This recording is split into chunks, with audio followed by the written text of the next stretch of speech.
এই এভরিওয়ান, তো আজকে আমি ভীষণ পরিমাণে অবাক একটা বিষয় দেখে, যেটা হলো গিয়ে বিষয়টা হলো গিয়ে এই যে আমাদের বিষয় প্রসাদ দা হঠাৎ করে এসে আমি পুরো একদম সারপ্রাইজ। এমনি প্রায় সময় বলে আমার বাড়ির কাছাকাছি আছে, কিন্তু কোনোদিনও এই কথাটা সত্যি নাকি আমি নিজেও জানি না, বাট আজকে যে এসেছে আমি ভীষণ পরিমাণে অবাক। সামনে ওইখানে আমার একটা বন্ধুর কাছে ঢুকে গেলাম। আচ্ছা, কেমন লাগলো এখানে এসে বলো? ভালো লাগলো। পরিবেশটা কেমন আমাদের দারুণ কাছে? পরিবেশ। আর সুজিকে ফোন করলাম, সে বলছে ওটা দিয়ে চলে যাও।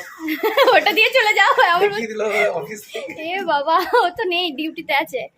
আচ্ছা, তো ভালো লাগলো এসলো আমাদের বাড়িতে এত গরমের মধ্যে। আজকে কোথায় যাবে তুমি? বসে কোথায় যাবে? ঘুরতে? এ বাবা, বাড়ি যাবে তো? আচ্ছা, চলে যাবো বাড়ি। হ্যাঁ বাবারে, ও তো যাওয়া ঘোরাঘুরির মাস্টার একেবারে। চলে গেল এখন প্রসাদ দা, আর এখন সিনুও চলে গেল তার সাথে সাথে। এখন কোথায় না জানি ছাড়বে, তার নাই ঠিক। সিনুকে বললাম আমি